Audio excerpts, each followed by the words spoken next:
বাবা তো আর আসবে না, বাবা আর আসবে না।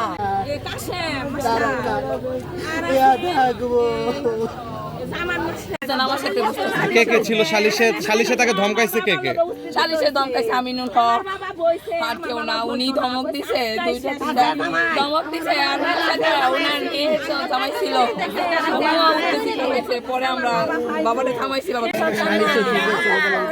সালিশে জমিনের কাগজ লয়ে খালি সবচেয়ে মারে। এলাকা কত সালিশ করছে, সবাই খালি বলে আমার বাবা জমিন খাইবো, কিন্তু আমার বাবারে জমিন দেয় না।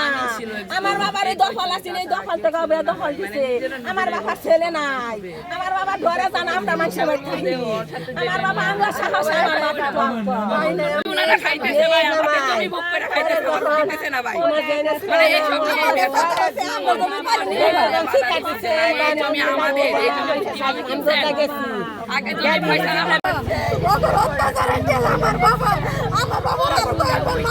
মারতে পারে না, আমার বাবারে মারতে পারে না,